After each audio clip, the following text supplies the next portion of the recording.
ಸದ್ರೂಪ ಚಿದ್ರೂಪ ಆನಂದ ರೂಪ ನಿತ್ಯ ರೂಪ ಪೂರ್ಣ ರೂಪ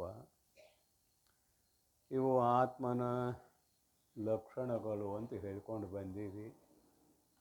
ಯಾವ ಅಭಿಪ್ರಾಯದಿಂದ ಲಕ್ಷಣಗಳನ್ನು ಮಾಡಿದ್ದಾರೆ ಅನ್ನುವುದು ಕೂಡ ಪೂರ್ವ ಪ್ರವಚನದಲ್ಲಿ ಚಿಂತನೆ ಮಾಡಲ್ಪಟ್ಟಿದೆ. ಮುಮುಕ್ಷುಗಳ ಉದ್ಧಾರಕ್ಕಾಗಿ.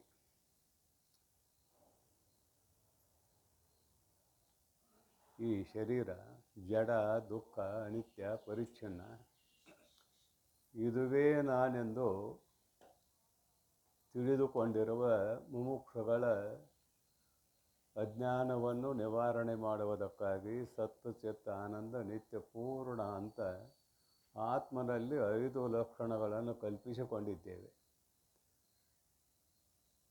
ಆ 5 ಲಕ್ಷಣಗಳ ಬಗ್ಗೆ ಪೂರ್ವದಲ್ಲಿ ಚಿಂತನೆ ಆಗಿದೆ. ಅಷ್ಟೇ ಅಲ್ಲ, ಇವತ್ತೇನು ಆರಂಭ ಆಗ್ತದೆ ಅಂತ ಕೇಳಿದರೆ, ವರಜಾಗ್ರದಾದಿ 4 ಅವಸ್ಥೆಗಳು ಆತ್ಮನ ಇರವೇ ತುರ್ಯಾತೀತವದು ನೋಡು. ಏನು ಹೇಳ್ತಾರೆ ಇವತ್ತು ಅಂತ ಕೇಳಿದರೆ, ಜಾಗ್ರ, ಸ್ವಪ್ನ, ಸುಪ್ತಿ, ತುರ್ಯ 4 ಅವಸ್ಥೆಗಳನ್ನು ಹೇಳಲಿಕ್ಕೆ ಹೊರಟಿದ್ದಾರೆ. ಇದರಲ್ಲಿ 3 ಅವಸ್ಥೆಗಳು ಕರ್ಮಕ್ಕೆ ಅಧೀನ, ಪ್ರಾರಬ್ಧ ಕರ್ಮಕ್ಕೆ ಅಧೀನವಾಗಿ ಬರ್ತಕ್ಕಂಥವುಗಳು 3 ಅವಸ್ಥೆಗಳು. ಆಮೇಲೆ ತುರ್ಯಾತೀತ. ತುರ್ಯ ಅನ್ನುವುದು ಪ್ರಯತ್ನಕ್ಕೆ ಅಧೀನವಾದದ್ದು, ಅದನ್ನು ಮರೆಯುವುದೇ ತುರ್ಯಾತೀತ. ಪ್ರಯತ್ನಕ್ಕೆ ಅಧೀನವಾಗಿ ಯಾವುದನ್ನು ತಿಳಿದುಕೊಂಡ ಮೇಲೆ ಅದು ಸಹಜವಾಗುವುದೇ ತುರ್ಯಾತೀತ. ಮೊದಲಿಷ್ಟು ತಲೆಯಲ್ಲಿದ್ದರೆ ಅನುಕೂಲ ಆಗ್ತದೆ ಮುಂದಿನ ಪದ್ಯ ಕೇಳಲಿಕ್ಕೆ. 5 ಭಾಗ ಮಾಡಕತ್ತಾರೆ. ತುರ್ಯಾತೀತ ಅವಸ್ಥೆ ಅಂತ ಕರೆದ್ದೇವೆ ತಿಳಿಸುವುದಕ್ಕಾಗಿ. ಅದು ಅವಸ್ಥಾ ಅಲ್ಲ. ಅವಸ್ಥಾ ಅಂದ್ರೆ ಇರುವಿಕೆ, ನಿಲ್ಲುವಿಕೆ. ಜಾಗೃತ ಅವಸ್ಥೆಯಲ್ಲಿದ್ದೀವಿ ನಾವೆಲ್ಲ, ಇದಕ್ಕೊಂದು ಅವಸ್ಥೆ ಅಂತ ಕರೀತಾರೆ. ಹಾಗೆಯೇ ನಿಮ್ಮೆಲ್ಲರ ಸ್ವರೂಪವಾಗಿರುವ ಆತ್ಮತತ್ವ ಯಾವುದರಲ್ಲಿ ಇರುವುದೂ ಅಲ್ಲ, ಅದರಲ್ಲಿ ಏನೂ ಇಲ್ಲ. ಏನು ಅದು ಯಾವುದರಲ್ಲಿ ಇರುವುದೂ ಅಲ್ಲ, ಅದರಲ್ಲಿ ಇನ್ನೊಂದು ಯಾವುದೂ ಇಲ್ಲ. ಗೊತ್ತಾಗ್ತತಿ? ಕೇವಲ ನಿರ್ಗುಣ ನಿರಾಕಾರ. ಅದಕ್ಕಂತೂ ಆಧಾರ ಯಾವುದೂ ಇಲ್ಲ, ಅದು ಬರೋಬರಿ. ತತ್ವಜ್ಞಾನ ಆದಮೇಲೆ ಆತ್ಮನಲ್ಲಿ ಏನೂ ಇಲ್ಲ. ಅದಕ್ಕೆ ಅದು ಯಾವುದರಲ್ಲಿ ಇರುವುದೂ ಅಲ್ಲ, ನಮ್ಮ ಸ್ವರೂಪದಲ್ಲಿ ಇನ್ನೊಂದು ಯಾವುದೂ ಇಲ್ಲ ಅನ್ವಯ ಆಯ್ತಿಲ್ಲ. ಇದನ್ನು ಹೇಳ್ತಾರೆ, ತುರ್ಯಾತೀತ ಅನ್ನುವಲ್ಲಿ ಹೇಳ್ತಾರೆ. ನೋಡೋಣಂತಲ್ಲಿ. ಜಾಗ್ರ, ಸ್ವಪ್ನ, ಸುಷುಪ್ತಿ 3 ಕರ್ಮಕ್ಕೆ ಅಧೀನವಾಗಿ ಬರುತ್ತವೆ ಅಂತ ಇಲ್ಲಿ ನಾನು ಸೂತ್ರದಲ್ಲಿ ಸಂಕ್ಷಿಪ್ತವಾಗಿ ಹೇಳಿದ್ದೇನೆ. ವರಜಾಗ್ರದಾದಿ, ಇಲ್ಲಿ ವರಜಾಗ್ರ ಅಂತ ಬರೆದ್ದಾರೆ. ಮೊದಲೇನು ಹೇಳಿದ್ದೇನೆ, 3 ಅವಸ್ಥೆಗಳು ಸಹಜವಾಗಿ ಬರ್ತಕ್ಕಂಥವುಗಳು. ಇಲ್ಲಿ 4ನೇ ಅವಸ್ಥೆ ವರಜಾಗ್ರ ಅಂತ ಹೇಳುವಾಗ ನಾನು ಮೊದಲು ಬರೀ ಜಾಗ್ರದ ಅವಸ್ಥೆ ಅಂತ ಹೇಳಿದ್ದೇನೆ. ಈಗ ವರ ಜಾಗ್ರ, ವರ ಸ್ವಪ್ನ, ವರ ಸುಪ್ತಿ, ವರ ಜಾಗ್ರ ಹೇಳಕತ್ತಾರೆ. ಇದರಲ್ಲಿ ಮೊದಲು ಹೇಳಿದ್ದು ಸಹಜ, 3 ಅವಸ್ಥೆಗಳನ್ನು ದಾಟಿದ್ದು 4ನೇ ಅವಸ್ಥೆ ತುರ್ಯ ಅಂತ ಕರೆದಿವೆ. ಅದನ್ನು ಉಪನಿಷತ್ತಿನ ಪ್ರಕಾರ 4ನೇ ಅವಸ್ಥೆಗೆ ಮುಕ್ತಾಯ ಆಗ್ತದಂತ ಪೂರ್ವ ಪ್ರವಚನದಲ್ಲಿ ಬಂದಿದೆ. ಅದನ್ನು ನೆನಪು ಮಾಡಿಕೊಳ್ಳುವುದಕ್ಕಾಗಿ ಜಾಗ್ರ, ಸ್ವಪ್ನ, ಸುಪ್ತಿ 3 ಕರ್ಮಕ್ಕೆ ಅಧೀನ. ಜಾಗ್ರ ಅನ್ನುವುದು ಅಲ್ಲ, ತುರ್ಯ ಅನ್ನೋದು ಪ್ರಯತ್ನಕ್ಕೆ ಅಧೀನ ಅನ್ನೋದು ಅಲ್ಲಿಗೆ ಅನ್ವಯ ಆಯಿತು. ಇಲ್ಲೇನು ಮಾಡಕತ್ತಾರೆ ಗ್ರಂಥಕಾರರು, ವರಜಾಗ್ರ, ವರ ಸ್ವಪ್ನ, ವರ ಸುಪ್ತಿ, ವರ ತುರ್ಯ, ತುರ್ಯಾತೀತ ಇಲ್ಲಿ ಹೇಳಲಿಕ್ಕೆ ಹೊರಟಿದ್ದಾರೆ. ನೋಡೋಣ. ವರಜಾಗ್ರದಾದಿ 4 ಅವಸ್ಥೆಗಳು ಆತ್ಮನ ಇರವೇ. ಇವು ಆತ್ಮನಲ್ಲಿ ಇದ್ದಾವೆ ಏನು ಅಂತ ಕೇಳಿದ್ರೆ ಇಲ್ಲ. 4 ಅವಸ್ಥೆಗಳು ಜಾಗ್ರ, ಸ್ವಪ್ನ, ಸುಪ್ತಿ, ಅದಕ್ಕೆ ವರ ಅಂತ ವಿಶೇಷಣ ತಗೊಳ್ರಿ. ತುರ್ಯ, ಈ 4 ಅವಸ್ಥೆಗಳು ಆತ್ಮನಲ್ಲಿ ಇರತಕ್ಕಂಥವುಗಳು ಅಲ್ಲ, ಇರವೇ. ಅದು ಅಲ್ಲೊಂದು ಪ್ರಶ್ನಾರ್ಥಕ ಚಿಹ್ನೆ ಬೀಳಬೇಕಾಗಿತ್ತು. ಗ್ರಂಥ ಯಾರ ಹತ್ತಿರ ಇದಾವೆ ಅವ್ರ ಹತ್ತಿರ.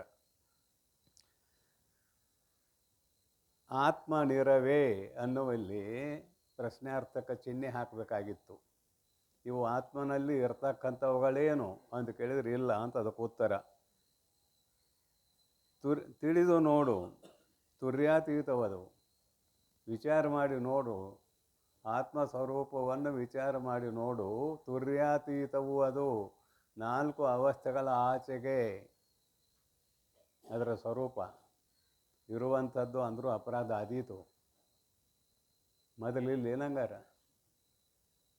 4 ಅವಸ್ಥೆಗಳು ಆತ್ಮಸ್ವರೂಪದಲ್ಲಿ ಅಡಿ ಇಡಲಾರವು ಅಂತ ಇದರ ಅಭಿಪ್ರಾಯ. ನೋಡೋಣ ಮುಂದೆ ಭಾಷ್ಯ ಪದ್ಯ ನೋಡೋಣ. ಎಂತೂ ಪಂಚ ಅವಯವಗಳೊಡನೆ ಚೇತನಾಂತರಮುಖತ್ವವೆಂದೆನಿಸುವ ಭ್ರಾಂತಿಪೊರ್ದದ 4 ವಿಧದ ಅವಸ್ಥೆಗಳನ್ನು ಓರಂತೆ ಪೇಳುವೆನು ಆಲಿಪುದು. ಎಂತು ಮುಂದೆ ಹೇಳ್ತಾರೆ, ಪಂಚ ಅವಯವಗಳೊಡನೆ ಸದ್ರೂಪ, ಚಿದ್ರೂಪ, ಆನಂದ ರೂಪ, ನಿತ್ಯ ರೂಪ, ಪೂರ್ಣ ರೂಪ ಅಂತ ಹೇಳ್ಕೊಂಡು ಬಂದ್ರಲ್ಲ ಹಿಂದಿನ ಪ್ರವಚನದಲ್ಲಿ. ಅವುಗಳೊಡನೆ ಚೇತನ ಮುಖತ್ವವು ಎಂದೆನಿಸುವ. ಇಲ್ಲಿ ಚೇತನ ಶಬ್ದಕ್ಕೆ ಏನು ತಗೊಳ್ತಾರೋ ಅಂತ ಕೇಳಿದರೆ, ಚೈತನ್ಯದ ಆಭಾಸ ಸಹಿತವಾಗಿರುವ ಮನಬುದ್ಧಿಗಳನ್ನು ತೆಗೆದುಕೊಳ್ಳುತ್ತಾರೆ. ಅರ್ಥಾತ್ ಅಂತಃಕರಣವನ್ನು ತೆಗೆದುಕೊಳ್ಳುತ್ತಾರೆ. ಚೇತನ ಅಂತರ್ಮುಖತ್ವ ಅಂತ ಬರೆದಾಗ ಇಲ್ಲಿ ಚೇತನ ಶಬ್ದಕ್ಕೆ ನಾವು ಕೇವಲ ಚೈತನ್ಯ ಅಂತ ಅರ್ಥ ಮಾಡಿದೀವಿ ಅಂದ್ರೆ ಹೊರಗೆ ಹೋಗೋದು ಬರೋದು ಅದಕ್ಕೆ ಇದೆ ಏನು ಅಂತ ಕೇಳಿದ್ರಿಲ್ಲ. ಕೇವಲ ಚೈತನ್ಯಕ್ಕೆ ಹೋಗುವುದೂ ಇಲ್ಲ, ಬರುವುದೂ ಇಲ್ಲ. ಚೇತನ ಅಂತರ್ಮುಖ ಅಂತ ಯಾವಾಗ ಕರಿತೀವಿ ಅಂತ ಕೇಳಿದರೆ, ಸೂಕ್ಷ್ಮ ಶರೀರವೆಂಬ ಉಪಾಧಿಯೊಡನೆ ಅದು ಕೂಡಿಕೊಂಡಾಗ. ತದೇ ಜತಿ ತನ್ನೇ ಜತಿ ತದ್ದೂರೇ ತದ್ವಂತಿಕೆ. ಸೂಕ್ಷ್ಮ ಶರೀರವೆಂಬುವ ಉಪಾಧಿಯಿಂದ ಕೂಡಿಕೊಂಡಾಗ ಆತ್ಮ ಹೋದಂತೆ ಆಗಿದೆ, ಬಂದಂತೆ ಆಗಿದೆ. ಆತ್ಮ ಹೋಗಿಲ್ಲ, ಬಂದಿಲ್ಲ. ಪೂರ್ವದ ಪ್ರವಚನದಲ್ಲಿ ಇದೆಲ್ಲ ವಿವರಣೆ ಆಗಿದೆ. ಹೋದಂತೆ ಬಂದಂತೆ, ತತ್ತೇಜತಿ ತನ್ನ ಏಜತಿ ತದ್ದೂರೇ ತದ್ವಂತಿಕೆ. ಈ ಎಲ್ಲ ಉಪನಿಷತ್ತಿನ ಮಾತುಗಳನ್ನು ಪೂರ್ವದಲ್ಲಿ ವ್ಯಾಖ್ಯಾನ ಮಾಡ್ಕೊಂಡು ಬಂದಿದ್ದೇವೆ. ಒಂದು ದೃಷ್ಟಾಂತ ಕೊಟ್ಟಿದ್ದೀನಿ, ನೆನಪೈತೆ ಎಲ್ಲ ನೋಡ್ರಿ. ಖಾಲಿ ಕೊಡ ಹಿಡ್ಕೊಂಡು ಹೊಂಟಿದ್ದೀರಿ, ಅದರೊಳಗೆ ಖಾಲಿ ಕೊಡ ಹಿಡ್ಕೊಂಡು ಹೊಂಟಿದ್ದೀರಿ, ಆದರೆ ಅದರೊಳಗೆ ಏನೂ ಇಲ್ಲ. ಅದಕ್ಕೆ ಖಾಲಿ ಕೊಡ ಅಂದೇರಿ. ಏನೂ ಇಲ್ಲ ಅಂದ್ರೆ ಹಂಗಪ್ಪ, ಇಷ್ಟು ದಿನ ಶಾಸ್ತ್ರ ಕೇಳಿ ಅದರೊಳಗೆ ಏನಾರು ಇರಬೇಕಲ್ಲ. ಬಯಲು ಇದ್ದಂಗೆ ಕಾಣ್ತತಿ. ಬಯಲಿಲ್ಲ ನಿಜವಾಗಿ, ಅದರೊಳಗೆ ಬಯಲಿನೊಳಗೆ ಕೊಡ ಇದೆ, ಆದರೂ ಬಯಲು ಇದ್ದಂಗೆ ಕಾಣ್ತದೆ. ನೀವು ಕೊಡ ಹಿಡ್ಕೊಂಡು ಹೋಗ್ತಾ ಇದ್ರೆ ಆ ಬಯಲು ಕೊಡದ ಗೂಡ ಬಂದಂಗೆ ಆಕೈತಿ. ಕೊಡದ ಗೂಡ ಆ ಬಯಲು ಬಂದತ್ತೇನ? ಮತ್ತು ಕೊಡದ ಗೂಡ ಆ ಬಯಲು ಬಂದಂಗೆ ಕಾಣ್ತದ ಇಲ್ಲೋ? ಇದನ್ನು ಇಟ್ಟುಕೊಂಡ ಸೂಕ್ಷ್ಮ ಶರೀರವೆಂಬುವು ಉಪಾಧಿಯಿಂದ ಕೂಡಿಕೊಂಡಾಗ ನಮ್ಮ ನಿಮ್ಮೆಲ್ಲರ ಸ್ವರೂಪವಾಗಿರುವ ಆತ್ಮತತ್ವ ಹೋದಂತೆ ಬಂದಂತೆ ಹೊರಗೆ ಒಳಗೆ ಎಂದು ಕರೆಯಿಸಿಕೊಳ್ಳುತ್ತದೆ. ಈಗ ಕೂಡ್ರಿ ಸುಮ್ಮನೆ.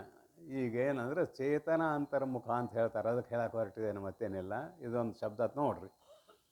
ಏನಂದ್ರು, ಇಂತು ಪಂಚ ಅವಯವಗಳೊಡನೆ ಚೇತನಾಂತರ್ಮುಖತ್ವವೆಂದೆನಿಸುವ ಚಿದಾಭಾಸದೊಡನೆ ಕೂಡಿಕೊಂಡಿರುವ ಮನ ಬುದ್ಧಿಯಾದಿಗಳು, ಅರ್ಥಾತ್ ಅಂತಃಕರಣ ವೃತ್ತಿಯು. ಅಂತಃಕರಣ ವೃತ್ತಿ ಏನು ಮಾಡ್ತದೆ ಅಂತ ಕೇಳಿದ್ರೆ ಹೊರಗೆ ಹೋಗ್ತದೆ.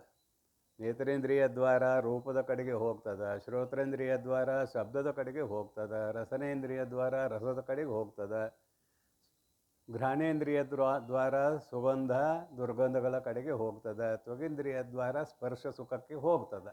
ಯಾವುದು? ಅಂತಃಕರಣ ವೃತ್ತಿ. ಅಂತಃಕರಣ ಜಡ ಇದೆ.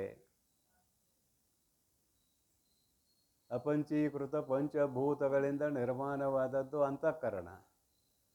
ಅಪಂಚೀಕೃತ ಪಂಚಭೂತಗಳು ಜಡವಾದ ಪದಾರ್ಥಗಳು. ಅವುಗಳಲ್ಲಿ ಹೋಗುವಿಕೆ ಬರುವಿಕೆ ಹೊಂದದೆ ಏನಾದ್ರು ಹೊಂದುವುದಿಲ್ಲ. ಅಲ್ಲಿ ಚೈತನ್ಯದ ಆಭಾಸ ಇದ್ದಾಗಲೇ ಹೋಗೋದು ಬರೋದು.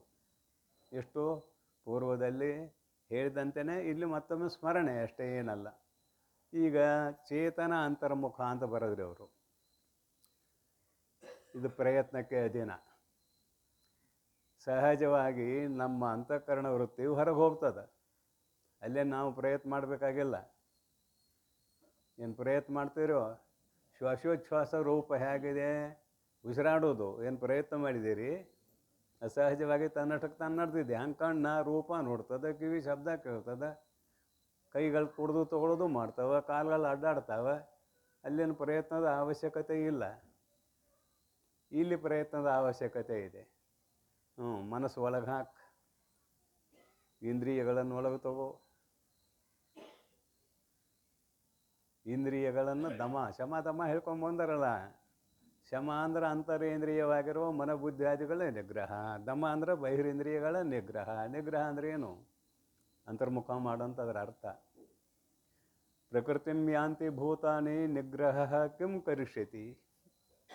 ಇನ್ನೊಂದು ಮಾತು ಹೇಳ್ತಾನೆ ಭಗವಂತ, ಪ್ರಕೃತಿಂ ಯಾಂತಿ ಭೂತಾನಿ ನಿಗ್ರಹ ಕಿಂ ಕರಿಷ್ಯತಿ. ನಿಗ್ರಹ ಶಬ್ದಕ್ಕೆ ಮಾನ್ಯವೊಮ್ಮೆ ಹೇಳಿದ್ದೀನಿ, ಇಂದು ಒಮ್ಮೆ ಹೇಳ್ತೀನಿ, ಯಾಕಂದ್ರೆ ಮತ್ತೆ ಮತ್ತೆ ಹೇಳಿದರೆ ಅದು ಗೊತ್ತಾಗೋದು. ಪ್ರಕೃತಿಂ ಯಾಂತಿ ಭೂತಾನಿ, ಭೂತಾನಿ ಪ್ರಕೃತಿಂ ಯಾಂತಿ. ಇಲ್ಲಿ ಪ್ರಕೃತಿ ಅಂದ್ರೆ ಸ್ವಭಾವ. ಪ್ರಕೃತಿ ಅಂದರೆ ಜನ್ಮ ಜನ್ಮಾಂತರದ ಸ್ವಭಾವ. ಭೂತಾನಿ ಯಾಂತಿ ಪ್ರಕೃತಿಂ ಯಾಂತಿ. ಸಕಲ ಭೂತಗಳು ಪ್ರಕೃತಿಗೆ ಸ್ವಭಾವಕ್ಕೆ ಅನುಗುಣವಾಗಿ ವ್ಯವಹರಿಸುತ್ತವೆ.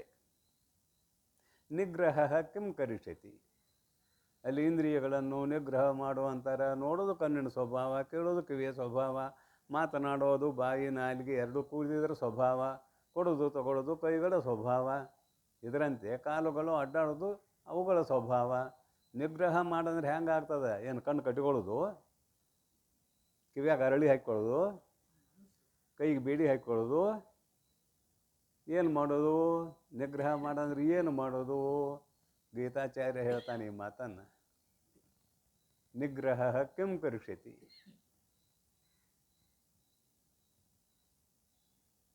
ಅವಾಗ ಭಾಳ ಸಂತೋಷ ಆಯ್ತು. ಪ್ರಕೃತಿ ಯಾಂತಿ ಭೂತಾನಿ ನಿಗ್ರಹ ಕಿಂ ಕರಿಷ್ಯತಿ.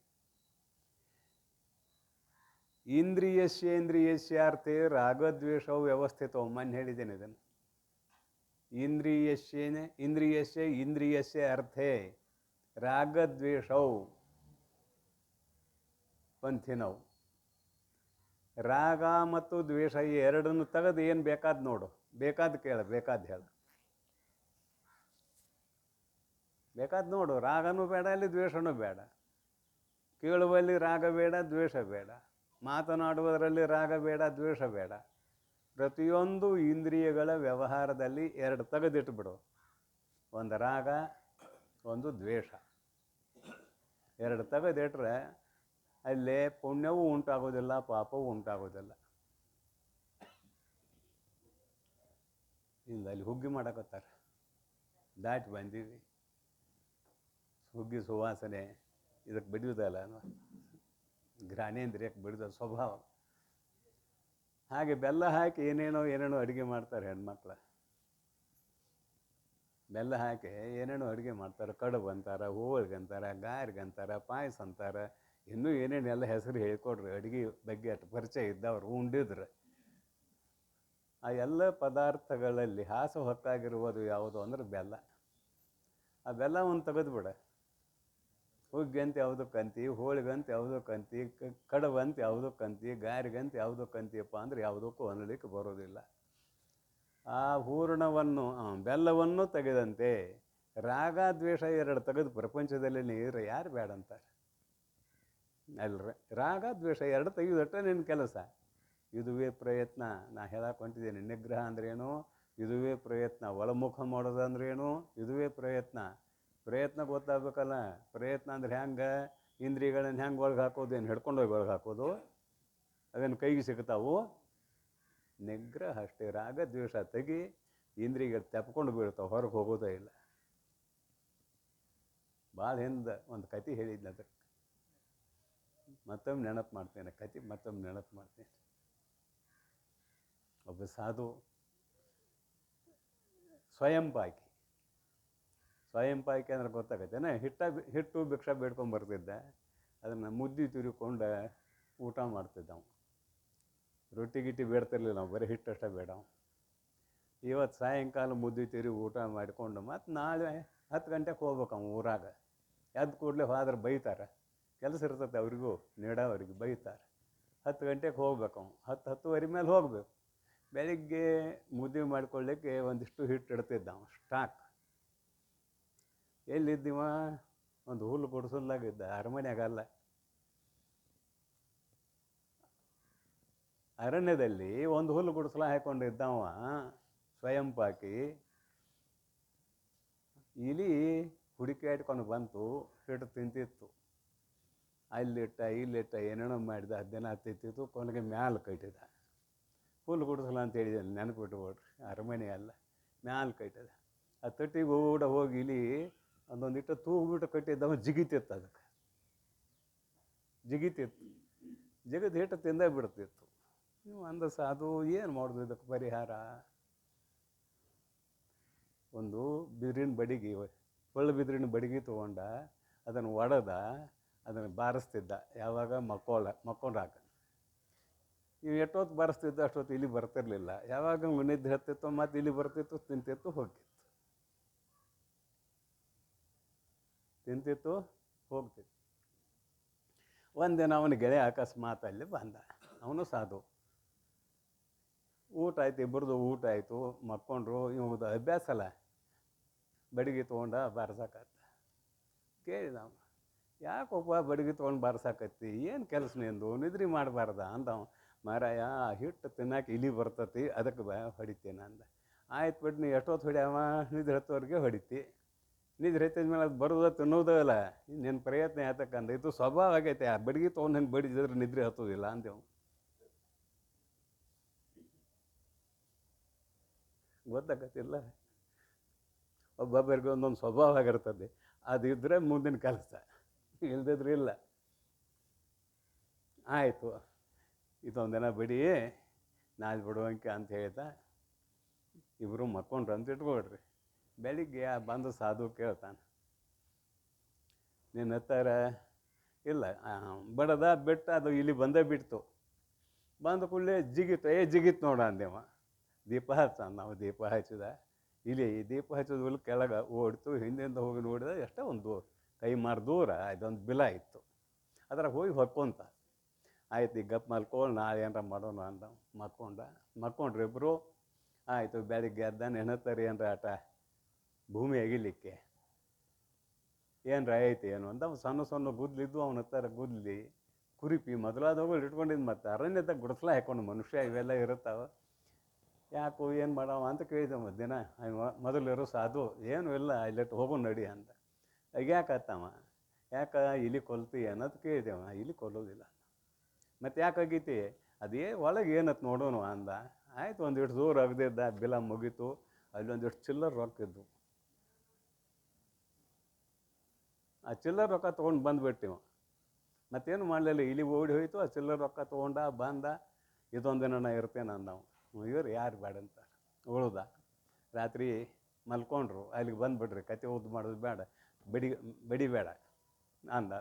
ಬಿಟ್ಟೆವು. ಆದರೆ ಹೆಸರೇ ಇದ್ರು, ಇಲ್ಲಿ ಬಂದ ಬಿಡ್ತು. ಎಷ್ಟು ಸಲ ಜಿಗಿದ್ರು ಅದಕ್ಕೆ ನಿಲ್ಕಲೇ ಇಲ್ಲ.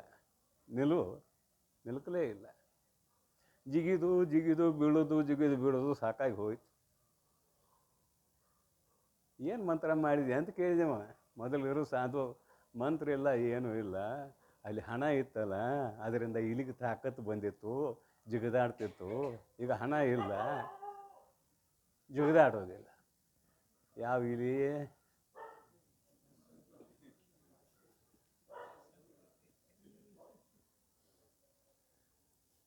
ಜೇಬ್ನಾಗ ಹಣ ಇದ್ದರೆ ಜಿಗದಾಟ, ಹಣ ಇಲ್ಲ ಅಂದ್ರೆ ಜಿಗದಾಟಿಲ್ಲ. ಅದಕ್ಕೆ ರಾಗ ದ್ವೇಷ ಎರಡೂ ತೆಗಿ. ಇಂದ್ರಿಯಗಳ ಜಿಗದಾಡ್ತವೆ ಅನ್ನೋದು ಜಿಗದಾಡೋದಿಲ್ಲ. ತಾವು ಒಳಮುಖ ಹಾಕವು. ತಾವು ಒಳಮುಖ ಆಗಲೇಬೇಕು. ರಾಗ ಇದ್ದಾಗ ಹೊರಗೆ ಹೋಗ್ತದೆ, ದ್ವೇಷ ಇದ್ದಾಗ ಹೊರಗೆ ಹೋಗ್ತದೆ ವೃತ್ತಿ. ರಾಗ ದ್ವೇಷ ಎರಡೂ ಇಲ್ಲ. ವೃತ್ತಿ ಹೊರಗೆ ಹೋಗೋದಿಲ್ಲ. ಇಲ್ಲಿ ನಿಗ್ರಹ ಅಂದರೆ ಏನು, ಅದು ವಿಷಯ ಮುಖ್ಯ, ಮತ್ತೇನಿಲ್ಲ. ಇಂದ್ರಿಯಸ್ಯೇಂದ್ರಿಯಸ್ಯ ಅರ್ಥೇ ರಾಗದ್ವೇಷವು ವ್ಯವಸ್ಥಿತವು ತಯೋ ವಶಂನ ಆಗಚ್ಚೇತ್. ಎರಡಕ್ಕೂ ನೀ ಅಧೀನ ಆಗಬೇಡ. ತವು ಹಿ ಪರಿಪಂಥಿನವು. ಇವು ರಾಗದ್ವೇಷ ಇಟ್ಕೊಂಡಾಗ ಹೊರಗೆ ಹೋಗ್ತಾವ. ರಾಗದ್ವೇಷ ಇಲ್ಲ ಅಂದರೆ ಯಾವ ಇಂದ್ರಿಯಗಳು ಹೊರಗೆ ಹೋಗೋದಿಲ್ಲ. ಅದಕ್ಕೆ ಸಜ್ಜನರು ಸಂತರ ಇಂದ್ರಿಯಗಳು ಒಳಮುಖ ಆಗಿರ್ತಾವೆ ಅಂತ ಅಭಿಪ್ರಾಯ, ಮತ್ತೇನಿಲ್ಲ. ಗೊತ್ತಾಯ್ತಲ್ಲ, ರಾಗದ್ವೇಷದ ಕತೆ ಗೊತ್ತಾಯಿತು. ಇಂದ್ರಿಯ ನಿಗ್ರಹ ಅಂದರೆ ಏನು ಅನ್ನೋದು ಗೊತ್ತಾಯಿತು. ಇಲ್ಲಿ ಪ್ರಯತ್ನಕ್ಕೆ ಅಧೀನ ಅಂದರೆ ರಾಗದ್ವೇಷ ತೆಗೆಯುವುದೇ ಪ್ರಯತ್ನ, ಮತ್ತೇನಿಲ್ಲ. ರಾಗದ್ವೇಷ ತೆಗೀರಿ ನೀವು, ಇಂದ್ರಿಯಗಳು ತಾವ ಅಂತರ್ಮುಖ ಆಗ್ತಾವೆ. ಅದನ್ನು ಚೇತನ ಅಂತರ್ಮುಖ ಅಂತ ಬರ್ತಾರೆ. ಹೊರಗೆ ಹೋಗಬೇಕಾದ್ರೂ ಸೂಕ್ಷ್ಮ ಶರೀರಕ್ಕೆ ಚೈತನ್ಯ ಬೇಕೇ ಬೇಕು, ಒಳಗೆ ಬರಬೇಕಾದ್ರೂ ಚೈತನ್ಯ ಬೇಕೇ ಬೇಕು. ಅಂದ್ರೆ ಸರಿದಾಡ್ಬೇಕಾದ್ರೆ ಚೈತನ್ಯ ಬೇಕೇ ಬೇಕು. ಅಂತರ್ಮುಖ ಆಯ್ತು ಅಂದ್ರೆ ಆತ್ಮಾಕಾರ ವೃತ್ತಿ ಆಗ್ತದೆ. ಆತ್ಮಾಕಾರ ವೃತ್ತಿ ಆಗ್ತದೆ. ಅದನ್ನೆಲ್ಲ ಮುಂದೆ ಬರೀತಾರೆ, ಮುಂದೆ ಹೇಳ್ತೇನೆ. ಈಗ ಇಷ್ಟಂತೂ ಗೊತ್ತಾಗಲಿ. ರಾಗದ್ವೇಷವು ವ್ಯವಸ್ಥಿತವು. ಇಂತು ಪಂಚ ಅವಯವಗಳೊಡನೆ ಚೇತನ ಅಂತರ್ಮುಖತ್ವವೆಂದೆನಿಸುವ, ಅಂದರೆ ಅಂತಃಕರಣದ ವೃತ್ತಿ ಅಂತರ್ಮುಖತ್ವವೆಂದು ಎನಿಸುವ ಭ್ರಾಂತಿ ಪೊರ್ದದ. ಇವು ಭ್ರಾಂತಿಗೆ ಅಧೀನ ಅಲ್ಲ, ಈಗ ಮುಂದೆ ಹೇಳ್ತಕ್ಕಂಥವು. ಭ್ರಾಂತಿ ಪೊರ್ದದ 4 ವಿವಿಧ ಅವಸ್ಥೆಗಳನ್ನು ಇವು ಭ್ರಾಂತಿಯಿಂದ ರಹಿತವಾಗಿವೆ ಅಂತ ಬರ್ತಾರೆ. 4: ವರಜಾಗ್ರ, ವರಸ್ವಪ್ನ, ವರಸುಪ್ತಿ, ತುರ್ಯ. ಭ್ರಾಂತಿಯಿಂದ ರಹಿತವಾಗಿವೆ. ಯಾಕೆ ಭ್ರಾಂತಿಯಿಂದ ರಹಿತವಾಗಿವೆ ಅನ್ನೋದನ್ನು ಚಿಂತನೆ ಮಾಡೋಣ. ವಿವಿಧ ಅವಸ್ಥೆಗಳನ್ನು ಓರಂತೆ ಪೇಳುವೆನು, ಚೆನ್ನಾಗಿ ಹೇಳುತ್ತೇನೆ, ನೀರೇ ಸರಳ ಸ್ವಭಾವದ ಮೈತ್ರಿಯೇ ಆಲಿಸು ಕೇಳು.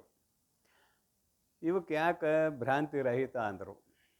ಮೊದಲ ಒಂದು ಸೂಚನೆ ಮಾಡಿದ್ದೇನೆ ನಿಮಗೆ. ದೈನಂದಿನ ಜೀವನದಲ್ಲಿ ಬರುವ ಜಾಗ್ರ, ಸ್ವಪ್ನ, ಸುಪ್ತಿ ಇವು ಭ್ರಾಂತಿಗೆ ಒಳಪಟ್ಟಂಥವುಗಳು. ಯಾವಾಗ ಜಾಗ್ರ ಅಂತಿ? 14 ಕರಣಗಳು, 14 ವಿಷಯಗಳು, 14 ಜ್ಞಾನಗಳು ಎಲ್ಲಿ ನಡೀತವೆ ಅದು ಜಾಗ್ರ. ಇದು ಪಂಚ ಜ್ಞಾನೇಂದ್ರಿಯ, ಪಂಚ ಕರ್ಮೇಂದ್ರಿಯ, ಮನ, ಬುದ್ಧಿ, ಚಿತ್ತು, ಅಹಂಕಾರ. 14 ಅದು ಇವು. ಈ ಜಾಗ್ರದ ಅವಸ್ಥೆಯಲ್ಲಿ 14 ಕರಣಗಳ ವ್ಯವಹಾರ ಇದೆ. ನೋಡೋದು, ಹೇಳೋದು, ಕೇಳೋದು, ಹೋಗೋದು, ಬರೋದು, ಕೊಡೋದು, ತೆಗೆದುಕೊಳ್ಳೋದು ಇತ್ಯಾದಿ. ಇದಕ್ಕೇನಂತೀರಿ? ಜಾಗ್ರದ ಅವಸ್ಥೆ ಅಂತೀರಿ. ಇದು ಕರ್ಮಕ್ಕೆ ಅಧೀನವಾಗಿ ಬಂದಿರುವಂಥ ಜಾಗ್ರದ ಅವಸ್ಥೆ. ಅಷ್ಟೇ ಅಲ್ಲ, ಈ ಶರೀರ ನಾನು ಅಂದಾಗ ಜಾಗ್ರದ ಅವಸ್ಥೆ, ಈ ಶರೀರನ ಅಲ್ಲ ಅಂದವಾಗ ಜಾಗ್ರದ ಅವಸ್ಥೆ ಇಲ್ಲ. ಈ ಜಾಗ್ರನ ಹೇಳೋದು ಈಗ. ಈ ಕರ್ಮಕ್ಕೆ ಅಧೀನವಾದ ಜಾಗ್ರದ ಅವಸ್ಥೆ ಇಲ್ಲ ಅವನಿಗೆ. ಶರೀರನ ಅಲ್ಲ ಅಂತ ತತ್ವಜ್ಞಾನಿಗೆ ಈ ಜಾಗ್ರ ಇಲ್ಲ. ಈ ಜಾಗ್ರ ಯಾಕೆ? ಹೊರಜಾಗ್ರವೇ ಇಲ್ಲ ಅವನಿಗೆ, ಮುಂದೆ ಹೇಳ್ತಾರೆ. ಇದು ಕರ್ಮಾಧೀನವಾದ ಜಾಗ್ರದ ಅವಸ್ಥೆ. ಯಾವಾಗ ಜಾಗ್ರದ ಅವಸ್ಥೆಯ ಸುಖ ದುಃಖಾದಿಗಳನ್ನು ಕೊಡುವ ಪ್ರಾರಬ್ಧ ಕರ್ಮ ಮುಗಿತದೋ ಆಗ ಸ್ವಪ್ನಕ್ಕೆ ಹೋಗ್ತದೆ. ಸ್ವಪ್ನಾವಸ್ಥೆಯ ಸುಖ ದುಃಖಗಳನ್ನು ಕೊಡುತ್ತದೆ ಪ್ರಾರಬ್ಧ ಕರ್ಮ. ಈ ಜನ್ಮಕ್ಕೆ ಕಾರಣವಾಗಿರುವ ಕರ್ಮ ಪ್ರಾರಬ್ಧ ಕರ್ಮ ಅಂತ ಕರಿತೇವೆ. ಸ್ವಪ್ನಾವಸ್ಥೆಯೇ ಅಲ್ಲಿಯೂ ಸುಖ ದುಃಖ ಇದೆ, ಅಲ್ಲಿಯೂ ಸುಖ ದುಃಖ ಇದೆ. ಒಬ್ಬ ರಾಜನ ಕತೆ ಹೇಳಿದ್ವಿ ಹಿಂದೆ. ವೈರಿ ರಾಜನಿಂದ ಸೋತ, ಓಡಿ ಹೋದ, ಭಿಕ್ಷಾ ಬೇಡಿದ, ಗಾಬರಿಯಾಗಿ ವೈರಿ ಸೈನಿಕರ ಬೆನ್ನು ಹತ್ತಾಗ ಎಲ್ಲೋ ಜಗದ ಯಾತ್ರೆ ಆಯಿತು, ಹೀಗೆಲ್ಲ ಹೇಳಿದ್ದೀವಲ್ಲ. ಎಲ್ಲಿದ್ದ? ಹಾಸಿಗೆಯಾಗ ಇದ್ದ. ಆದರೆ ಅಲ್ಲೂ ಸುಖ ದುಃಖದ ಅನುಭವ ಆಯಿತಲ್ಲೋ ಸ್ವಪ್ನದಲ್ಲಿ, ಆಯಿತು. ಅಲ್ಲೂ ಕೂಡ ಪ್ರಾರಬ್ಧ ಕರ್ಮ ಹೇಳ್ತೇವೆ. ಇನ್ನು ಪ್ರಾರಬ್ಧ ಕರ್ಮ ಸ್ವಪ್ನಾವಸ್ಥೆಯ ಸುಖ ದುಃಖಗಳನ್ನು ಕೊಡೋದು ಮುಗಿದ ಮೇಲೆ ನಿದ್ರಾವಸ್ಥೆ ಕರ್ಕೊಂಡು ಹೋಗ್ತೈತಿ. ಅದು ಪ್ರಾರಬ್ಧ ಕರ್ಮಕ್ಕೆ ಅಧೀನವಾಗೇ ಬರುವಂಥದ್ದು ನಿದ್ರಾವಸ್ಥೆ. ಕರ್ಮಾಧೀನಂ ಜಗತ್ ಸರ್ವಂ. ಅದನ್ನು ಹಿಂದೆ ತಮಾಷೆಯಾಗಿ ಹೇಳಿದ್ದೇನೆ. ನಿದ್ರೆಯಲ್ಲಿ ಸುಖ ಆಯ್ತೆ ಅಂದ್ರಿ, ಎಷ್ಟು ಗಂಟೆ ಮಲಗ್ತೀರಿ? 6 ಗಂಟೆ ನಿದ್ರೆ ಮಾಡ್ತೀರಿ. ಯಾರ್ಯಾರು 8 ಗಂಟೆ ಮಾಡ್ತೀರಿ. ಅದರಾಗ ಕೆಲವು ಜನ ಸೂರ್ಯೋಪಾಸಕರಿದ್ದಾರೆ, ಕೆಲವು ಜನ ಚಂದ್ರೋಪಾಸಕರಿದ್ದಾರೆ. ಸೂರ್ಯೋಪಾಸಕರಂದ್ರೆ ಸೂರ್ಯ ಉದಯ ಆದ ಮೇಲೆ ಹೇಳೋರು. ಚಂದ್ರೋಪಾಸಕರಂದ್ರೆ ಬ್ರಾಹ್ಮಿ ಮುಹೂರ್ತದಲ್ಲಿ ಹೇಳೋರು. ಆಗಲಿ, ಏನಾರು ಆಗಲಿ, ಅವರ ಪ್ರಾರಬ್ಧ ಕರ್ಮದ ಅವರು ಏನು ಮಾಡ್ಯಾವ ಪಾಪ.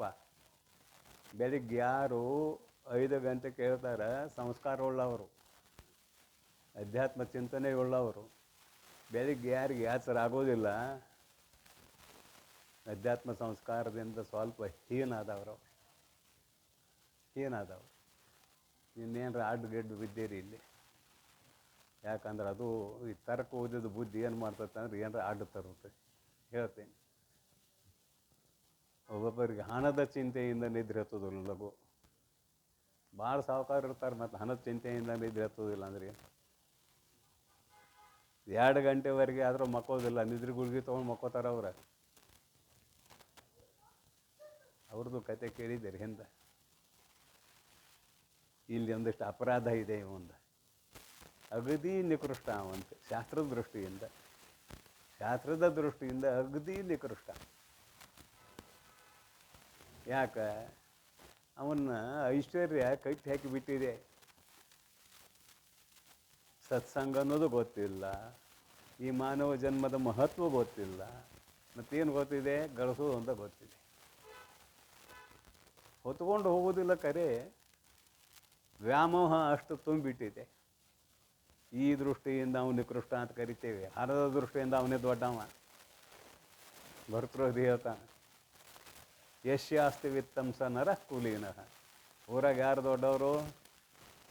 ಭಾಳ ಹಣ ಇದ್ದವ ದೊಡ್ಡ. ಮತ್ತು ಭಾರಿ ಶಾಸ್ತ್ರ ಓದಿ ಅವನು ಒಬ್ಬ ತತ್ವಜ್ಞಾನಿಯಾಗಿ ಹುತ್ಸರಂಗೆ ತಿರ್ಗಾಕತ್ತಾನ, ನೀವು ದೊಡ್ಡವ ಅಂತಾರೇನು? ನೀವು ದೊಡ್ಡವ ಅನ್ನೋದು.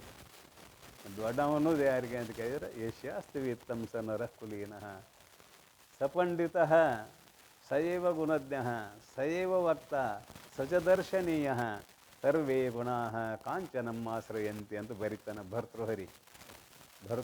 ಅನುಭವಿಸಿ ಬರೆದವ, ಸುಮ್ಮನೆ ಬರೆದವಲ್ಲ. ಭರ್ತೃಹರಿ ಭಾಳ ದೊಡ್ಡ ಜ್ಞಾನಿ. ರಾಜ ಅವ ಮೊದಲು ಏನು ಮಾಡೋದು, 8 ಸಲ ಸನ್ಯಾಸಿಯಾಗಿ ತೆಗೆದು ಒಗದ, 9ನೇ ಸಲಕ್ಕೆ ಸನ್ಯಾಸಿ ಆಗ್ಯಾನ ಭರ್ತೃಹರಿ. ಅವನ ಕತೆ ಮತ್ತೊಂದು ಸಂದರ್ಭಕ್ಕೆ ಹೇಳ್ತೇನೆ, ಈಗ ಸದ್ಯಕ್ಕೆ ಬೇಡದು. ಅವ ಅನುಭವಿಸಿ ಬರೆದ ಮಹಾನುಭಾವ ಭರ್ತೃಹರಿ. ಪ್ರಕೃತದಲ್ಲಿ ನಮಗೆ ಕರ್ಮಾಧೀನಂ ಜಗತ್ ಸರ್ವಂ, ಜಾಗ್ರ ಸ್ವಪ್ನ ಸುಪ್ತಿ. ಪ್ರಪಂಚ ಅಂದರೆ ಎಷ್ಟು? ಈ 3: ಜಾಗ್ರ, ಸ್ವಪ್ನ, ಸುಪ್ತಿ. ಇದು ಕರ್ಮಕ್ಕೆ ಅಧೀನವಾದದ್ದು. ಆದರೆ ಇಲ್ಲಿ ಹೇಳುವಂತಹ ವರ ಜಾಗ್ರ, ವರ ಸ್ವಪ್ನ, ವರ ಸುಪ್ತಿ ಕರ್ಮಕ್ಕೆ ಅಧೀನ ಆದವುಗಳು ಅಲ್ಲ, ಪ್ರಯತ್ನಕ್ಕೆ ಅಧೀನ ಆದವುಗಳು. ಪ್ರಯತ್ನ ಅಂದ್ರೇನು? ಇಂದ್ರಿಯ ನಿಗ್ರಹ. ಇಂದ್ರಿಯ ನಿಗ್ರಹ ಅಂದ್ರೇನು? ಅದರ ವ್ಯಾಖ್ಯಾನ ಆಯಿತು. ಇಲ್ಲಿವರೆಗೆ ವ್ಯಾಖ್ಯಾನ ಆಯ್ತಲ್ಲ. ರಾಗದ್ವೇಷ ತೆಗೆದಷ್ಟೇ ಇಂದ್ರಿಯ ನಿಗ್ರಹ, ಮತ್ತೇನಿಲ್ಲ. ಈಗ ನೋಡ್ರಿ, ಮುಂದೆ ಹೋಗೋಣ ಸ್ವಲ್ಪ ಇದನ್ನು ಓದಿಕೊಂಡ. ಚೇತನ ಅಂತರ ಮುಖತ್ವವೆಂದೆನಿಸುವ ಮನಸ್ಸು ಚೈತನ್ಯದೊಡನೆ ಕೂಡಿಕೊಂಡು ಪ್ರಯತ್ನ ಮಾಡ್ತಾ ಇದೆ. ಭ್ರಾಂತಿ ಪೊರ್ದದ, ಇಲ್ಲಿ ಭ್ರಾಂತಿ ಇಲ್ಲ, ಯಾಕಂದ್ರೆ ಎಚ್ಚರ ಆಗೈತಿ. ಎಚ್ಚರ ಆಗಿ ರಾಗದ್ವೇಷ ತೆಗಿತಲ್ಲ, ಎಚ್ಚರ ಆಯಿತು ಅಂತ. ಭ್ರಾಂತಿ ಪೊರ್ದದ 4 ವಿಧದ ಅವಸ್ಥೆಗಳನ್ನು, 4 ತೆರನಾದ ಅವಸ್ಥೆಗಳನ್ನು, ವರಜಾಗ್ರ, ವರ ಸ್ವಪ್ನ, ವರಸುಪ್ತಿ, ತುರ್ಯ, ವರತುರ್ಯ ಅವಸ್ಥೆಗಳನ್ನು ಓರಂತೆ ಚೆನ್ನಾಗಿ ಹೇಳುವೆನು ಆಲಿಸು. ನೀರಿ ಅನ್ನೋದಂತೂ ಸಂಬೋಧನ ಪ್ರಥಮ. ಆಲಿಸು ಏನಂತಾರೆ ನೋಡ್ರಿ, ಅದ್ರ ವಿವರಣೆ ಮಾಡ್ತಾರೆ. ಅರಿಯನು ಆನು ಎಂದನು ಎಂಬ ಅರಿವು ತಾನೇ ಎಂದು ಅದನ್ನು ಉರೇ ಮರೆಯದೆ ಸತ್ಯಗತಿಯಿಂದೆ ಅರಿಯೇ ಜಾಗರಣವು ಅದು ಎನಿಪುದು ಎಂದು ಅಬಲೆ ನೀನು ಅರಿ ಚೇತನಾಂತರ ಮುಖದಳು ನೀನರಿ. ಅಲ್ಲಿಗೆ ಅನ್ವಯ ಆಗ್ತದೆ. ನೋಡೋಣ ಈಗ ಒಂದೊಂದು ಶಬ್ದ ನೋಡ್ರಿ. ನಾನು ಎನ್ನನು ಅರಿಯನು, ಇದುವೇ ಅಜ್ಞಾನ. ನಾನು ನನ್ನನ್ನು ಅರಿಯಲಾರೆನು. ಅದನ್ನು ಹೊರಗೆ ಬಂದು ಹೇಳೋದಂದ್ರೆ, ಯಾರಪ್ಪ ನೀನು? ಹೆಸರು ಹೇಳಿದ. ಅಲ್ಲಪ್ಪ ನಿನ್ನ ಹೆಸರೇನಂತ ಕೇಳಿಲ್ಲ, ನೀ ಯಾರು? ನಾ ಇಂಥವನ ಮಗ ಅಂದ. ನಿಮ್ಮ ಅಪ್ಪ ಯಾರಂತ ಕೇಳಿಲ್ಲೋ, ನಾನು ಬಾಳ್ವದ್ದು ಮಾಡೋದು ಬೇಡ. ಕೊನೆಗೆ ನನಗೆ ಗೊತ್ತಿಲ್ಲರಿ ಅಂತ. ಈ ಶರೀರ ನಾನು ಅಂತಾನೆ, ಶರೀರನೇ ಎದುರಿಟ್ಟಿರ್ತಿ, ಶರೀರನೇ ಅಲ್ಲೋ, ನೀ ಯಾರು ಅಂತ ಕೇಳಿದೇನು ಅಂದ್ರೆ ನನಗೆ ಗೊತ್ತಿಲ್ಲರಿ ಅಂತಾನೆ. ಗೊತ್ತಿಲ್ಲರಿ ಅನ್ನೋದನ್ನು ಅರ್ಥ ಹೇಳ್ತಾನೋ, ಅರಿಯದೆ ಹೇಳ್ತಾನೋ? ನಾನು ಯಾರು ಎನ್ನುವುದು ನನಗೆ ಗೊತ್ತಿಲ್ಲ ಅನ್ನುವುದನ್ನು ಇದನ್ನು ತಿಳಿದು ಹೇಳ್ತಾನೋ ತಿಳಿಯದೆ ಹೇಳ್ತಾನೋ?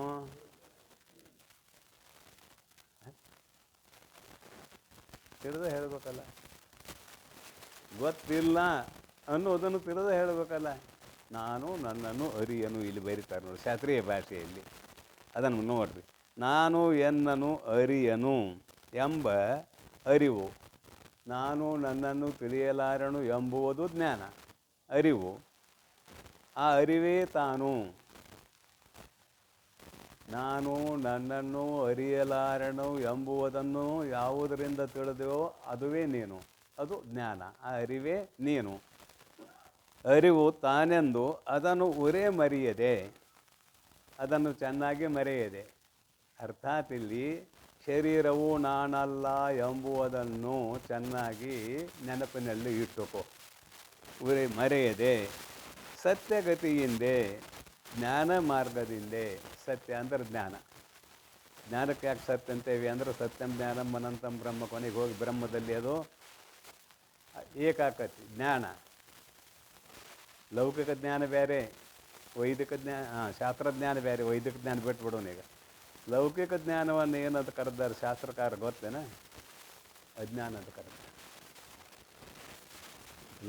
ಲೋಕದ ವ್ಯವಹಾರಕ್ಕೆ ಯಾವ ಜ್ಞಾನವನ್ನು ಉಪಯೋಗ ಮಾಡುತ್ತೇವೆಯೋ ಶಾಸ್ತ್ರಕಾರರು ಇದನ್ನು ಅಜ್ಞಾನ ಅಂತ ಕರೆದಾರೆ. ಗೊತ್ತಾಗ್ತೈತಲ್ಲ? ಎಲ್ಲಿ ದ್ವೈತ ಇದೆ ಅಲ್ಲಿ ಅಜ್ಞಾನ ಇದೆ ಶಾಸ್ತ್ರದ ಪ್ರಕಾರ. ಎಲ್ಲಿ ಶರೀರನ ಅಂತ ಅಲ್ಲಿ ಅಜ್ಞಾನ ಇದೆ. ಮತ್ತು ನೀವು ಲೋಕದ ವ್ಯವಹಾರ ಮಾಡ್ಬೇಕಾದ್ರೆ ಶರೀರನ ಅಲ್ಲಂತ ವ್ಯವಹಾರ ಮಾಡ್ತೀಯೋ, ಶರೀರನ ಅಂತ ವ್ಯವಹಾರ ಮಾಡ್ತೀಯೋ? ಎಲ್ಲರೂ ಸಹಜವಾಗಿ ತಿಳಿಯುವಂಥದ್ದು. ಇದ್ರಾಗ ಏನು ಕಷ್ಟ ಇದೆ? ಶರೀರ ನಾನು ಅಂದಾಗಲೇ ಲೋಕದ ವ್ಯವಹಾರ. ಶರೀರ ನಾನು ಅನ್ನೋದಿದ್ರೆ ಲೋಕದ ವ್ಯವಹಾರ ಇಲ್ಲ. ನಿದ್ರೆಯಲ್ಲಿ ಏನು ವ್ಯವಹಾರ ಐತೆ ತಗೊಳ್ರಿ. ನಿಮಗೆ ದೃಷ್ಟಾಂತ, ಮತ್ತೇನು ಬ್ಯಾಡ ಅಂತ ಶಾಸ್ತ್ರ. ಪ್ರಪಂಚದಲ್ಲಿ 3 ಅವಸ್ಥೆ ಕೊಟ್ಟಾನ ಭಗವಂತ. ನಿದ್ರಾ ಅವಸ್ಥೆಯಲ್ಲಿ ನಾನು ಅನ್ನೋದಿಲ್ಲ, ವ್ಯವಹಾರ ಏನತಿ? ವ್ಯವಹಾರ ಇಲ್ಲ. ಹೊರಗೆ ಬಂದು ನಿದ್ರೆಯಿಂದ ಹೊರಗೆ ಬಂದು ಆಯಿತು ನಾನು ಅಂದು ಶರೀರಕ್ಕೆ ವ್ಯವಹಾರ ಚಾಲು ಆಯಿತು. ಇದನ್ನು ಅಜ್ಞಾನ ಅಂತ ಕರೆದಾರೆ. ಲೋಕದ ವ್ಯವಹಾರಾತ್ಮಕವಾದ ಜ್ಞಾನವನ್ನು ಏನಂತ ಕರೆದಾರು? ಅಜ್ಞಾನ ಅಂತ ಕರೆದಾರೆ. ಇದು ಅಜ್ಞಾನ ಅಲ್ಲ. ಈಗ ಹೇಳೋದು ಏನಂತಾರೆ ನೋಡ್ರಿ ಇಲ್ಲಿ. ಸತ್ಯಗತಿಯಿಂದೆ, ಮರೆಯದೆ ಸತ್ಯಗತಿಯಿಂದೆ ಅಂದರೆ ಜ್ಞಾನ ಮಾರ್ಗದಿಂದೆ, ಆತ್ಮನನ್ನು ತಿಳಿದುಕೊಳ್ಳುವ ಜ್ಞಾನ ಮಾರ್ಗದಿಂದೆ. ಇನ್ನೊಂದಿಷ್ಟು ಬಿಡಿಸಿ ಹೇಳೋದಾದರೆ, ನಾನು ಯಾರು ಎಂಬುವುದನ್ನು ತಿಳಿದುಕೊಳ್ಳುವ ವಿಚಾರ ರೂಪವಾದ ಜ್ಞಾನ ಮಾರ್ಗದಿಂದೆ. ಮರೆಯದೆ ಸತ್ಯಗತಿಯಿಂದೆ ಅಂದರೆ ಜ್ಞಾನ ಮಾರ್ಗದಿಂದೆ ಅರಿಯೇ. ಜ್ಞಾನ ಮಾರ್ಗದಿಂದ ನೀನು ತಿಳಿದದ್ದೇ ಆದರೆ, ಏನು ತಿಳಿದದ್ದೇ ಆದರೆ ಅನ್ನೋದು ಹೇಳ್ತೇನಂತ. ಜಾಗರಣವು ಎಂದು ಏನಿಪುದು ಅಬಲೆ. ಶರೀರವು ನಾನು ಅಲ್ಲ ಎಂಬುವುದನ್ನು ಮರೆಯದೆ ನಿನ್ನನ್ನು ನೀನು ತಿಳಿಯುವುದಕ್ಕೆ ಪ್ರಯತ್ನ ಮಾಡುವುದು ಯಾವುದು ಇದೆಯೋ ಇದು ಜಾಗರಣ. ಜಾಗ್ರ ಅಂದ್ರೇನು? ನಿನ್ನನ್ನು ನೀನು ತಿಳಿಯುವುದಕ್ಕೆ ಪ್ರಯತ್ನ ಮಾಡುವುದೇ ಜಾಗ್ರ, ಎಚ್ಚರ. ಉತ್ತಿಷ್ಠತ ಜಾಗ್ರತ ಪ್ರಾಪ್ಯವರ ನಿಬೋಧತ ಉಪನಿಷತ್ ಹೇಳ್ತದೆ. ಉತ್ತಿಷ್ಠತ ಅಜ್ಞಾನವೆಂಬ ನಿದ್ರೆಯಿಂದ ಏಳಿರಿ. ಕರ್ಮಕ್ಕೆ ಅಧೀನವಾದ ನಿದ್ರೆಯಿಂದ ಅಲ್ಲ. ಕರ್ಮಕ್ಕೆ ಅಧೀನವಾದ ನಿದ್ರೆಯಿಂದ ನಿಮ್ಮನ್ಯಾಕೆ ಆಗ್ತದೆ? ಎಬ್ಬಿಸ್ಬೇಕು. ಪ್ರಾರಬ್ಧ ಕರ್ಮ ಬಡ್ದು ಎಬ್ಬಿಸ್ತತಿ. ಉತ್ತಿಷ್ಠತೆ ಅಂತ ಹೇಳೋ ಕೆಲಸ ಏನೈತೆ ಇಲ್ಲಿ? ಅಜ್ಞಾನವೆಂಬುವ ನಿದ್ರೆಯಿಂದ ಎದ್ದೇಳಿರಿ. ಈ ಜಗತ್ತು ಎಲ್ಲ ಅಜ್ಞಾನಮಯ, ಇದರಲ್ಲಿ ಮಲಗಿದ್ದೀರಿ. ಎಚ್ಚರಾಗ್ರಿ, ಹೇಳ್ರಿ. ಯಾತಕ್ಕೆ ಬಂದಿದ್ದೇವೆ ಅನ್ನೋದನ್ನು ತಿಳ್ಕೊಬೇಕಾದ್ರೆ ಮೊದಲು ಹೇಳ್ರಿ. ಆಮೇಲೆ ಜಾಗೃತ, ಎಚ್ಚರಾಗ್ರಿ. ಏನು ಮಾಡ್ಬೇಕು ಅನ್ನೋದು ತಿಳ್ಕೊಳ್ರಿ. ಏನು ಮಾಡ್ಬೇಕು ಅನ್ನೋದನ್ನು ತಿಳ್ಕೊಬೇಕಂದ್ರೆ ಗುರುಗಳ ಹತ್ರ ಹೋಗಬೇಕು. ಪ್ರಾಪ್ಯವರಾನ್ಯಬೋಧತ, ತತ್ವಜ್ಞಾನಿಗಳ ಬಳಿಗೆ ಹೋಗಿ ತಿಳ್ಕೊಳ್ರಿ ಅಂತ ಉಪನಿಷತ್ತು ಹೇಳ್ತದೆ. ಅದಕ್ಕಾಗಿ ಇಲ್ಲಿ ಜಾಗ್ರ ಯಾವುದು ಅಂತ ಕೇಳಿದರೆ ತನ್ನನ್ನು ತಾನು ತಿಳಿಯುವ ಮಾರ್ಗದಲ್ಲಿ ತೊಡಗಿಸಿಕೊಳ್ಳುವುದೇ ಜಾಗ್ರ. ಅಲ್ಲಿ ವ್ಯವಹಾರ ತಿಲ್ಲ, ಹೇಳೋದು ಕೇಳೋದು ಇಲ್ಲಿಗೆ ವ್ಯವಹಾರ. ಇದು ಜಾಗ್ರ. ಶಮ ದಮ ತಿತಿಕ್ಷ ಇತ್ತೆಲ್ಲ ಅದೆಲ್ಲ ಮೊದಲಿಂದು. ಇದು ಜಾಗ್ರ, ವರಜಾಗ್ರ. ಅರಿಯೇ ಜಾಗರಣವೆಂದೆನಿಪುದು ಎಂದು ಅಬಲೆ ನೀನು ಅರಿ ಚೇತನಾಂತರ ಮುಖದಳು. ಇಲ್ಲಿ ಬಂತು ನೋಡ್ರಿ, ಮನಸ್ಸು, ಬುದ್ಧಿ. ಶಾಸ್ತ್ರ ಯಾರಿಗೆ ಹತ್ತಿಸ್ತತೆ ಅವರಿಗೆ ಊಟ. ಶಾಸ್ತ್ರ ಯಾರಿಗೆ? ಮನಸ್ಸಿಗೆ. ಶಾಸ್ತ್ರ ಯಾರಿಗೆ ಅಂದ್ರೆ ಮನಸ್ಸಿಗೆ. ಪೂರ್ವದಲ್ಲಿ ಹೇಳಿದ್ದೀನಿ, ಬೈದ್ರೆ ಯಾರಿಗೆ ಮುಟ್ತಾವೆ? ಮನಸ್ಸಿಗೆ ಮುಟ್ತಾವೆ. ಶಾಸ್ತ್ರ ಯಾರಿಗೆ ಮುಟ್ತದೆ? ಮನಸ್ಸಿಗೆ ಮುಟ್ತದೆ. ಮನಸ್ಸಿನಿಂದಲೇ ಎಲ್ಲ ಇದು ವ್ಯವಹಾರ. ಮನ ಏವ ಮನುಷ್ಯಾಣಂ ಕಾರಣಂ ಬಂಧ ಮೋಕ್ಷಯೋಹೋ ಬಂಧಾಯ ವಿಷಯಾಸಕ್ತಂ ಮುಕ್ತಿ ನಿರ್ವಿಷಯ ಸ್ಮೃತಃ ಅಥವಾ ನಿರ್ವಿಷಯಂ ಸ್ಮೃತಃ ಅಂತಾರ ಅರ್ಥ ಮಾಡ್ರಿ.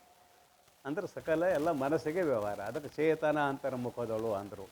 ಮನಸ್ಸು ಚೈತನ್ಯದೊಡನೆ ಕೂಡಿಕೊಂಡಾಗಲೇ ವ್ಯವಹಾರಕ್ಕೆ ತೊಡಗ್ತದೆ.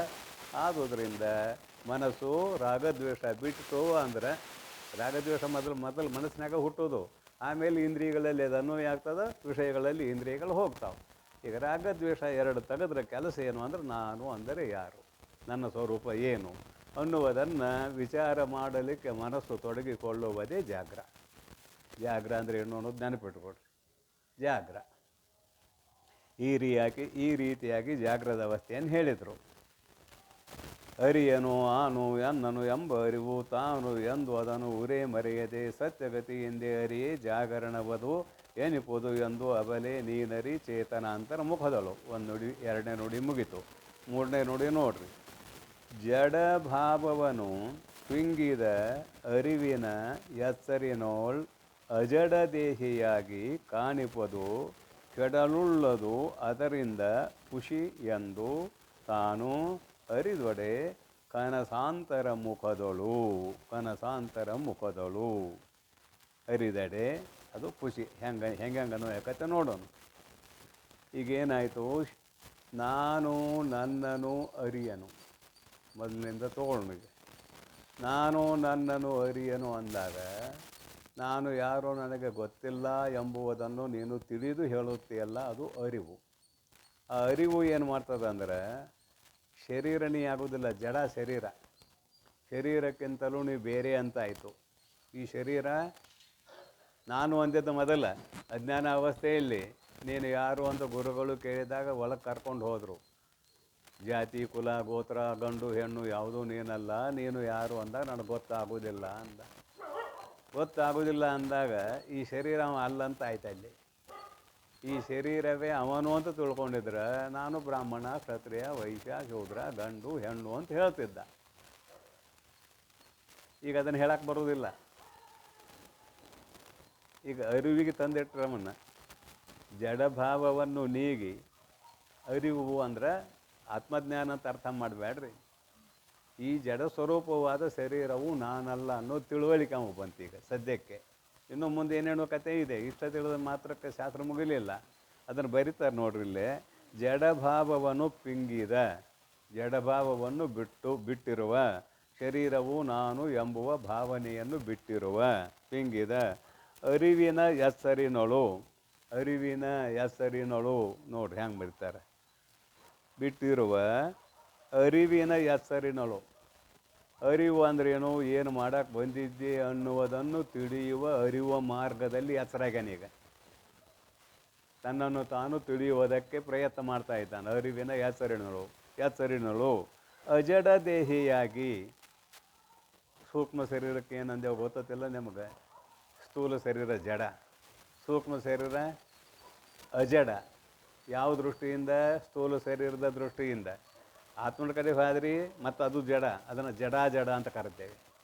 ಸೂಕ್ಷ್ಮ ಶರೀರವನ್ನು ಜಡ ಅಜಡ ಅಂತ ಎರಡೂ ಕರಿತೇವೆ. ಈಗ ಅಜಡ ತೊಗೊಂಡಿದ್ದಾರೆ, ಜಡ ಬಿಡೋನು, ಯಾಕಂದ್ರೆ ಇನ್ನೂ ಆತ್ಮನ ಕಡೆ ಹೋಗಿಲ್ಲ. ಅಜಡ ಅಂದ್ರೆ ಮನಸ್ಸು ತಿಳಿತದ, ಬುದ್ಧಿ ತಿಳಿತದ. ಅವು ಎರಡು ಅಂತಪಾತ್ ಮಾಡ್ಯಾರ ನಮಗೆ. ಯಾವುದು? ಚಿತ್ತು ಅಹಂಕಾರ. ಅದೇ ಮನಬುದ್ಧಿಯಲ್ಲಿ ಅಂತಪಾತಿ ಮಾಡ್ಯಾರ. ಯಾಕಂದ್ರೆ ಹೇಳೋವ್ರಿಗೆ ಸುಲಭ ಆಗಲಿ ಅಂತ. ಅವು ಇಲ್ಲೇನ ಅದಾವ. ಕೇಳಿದ್ದನ್ನೆಲ್ಲ ಹಿಡಿದಿಟ್ಟುಕೊಡೋದು ಚಿತ್. ನಾ ಇಷ್ಟು ತಿಳಿದ್ದೇನೆ ಅನ್ನೋದು ಅಹಂಕಾರ. ಅಲ್ಲಿ ನಾ ಅಂತ ಬಂತು ನೋಡ್ರಿ. ನಾನು ಇಷ್ಟು ತಿಳಿದಿದ್ದೇನೆ ಅನ್ನೋದು ಅಹಂ ವೃತ್ತಿ. ನೆನಪಿಟ್ಟುಕೊಳ್ಳುವುದು ಚಿತ್ತ, ನಿಶ್ಚಯ ಮಾಡೋದು ಬುದ್ಧಿ, ಸಂಕಲ್ಪ ವಿಕಲ್ಪ ಮಾಡೋದು ಮನಸ್ಸು.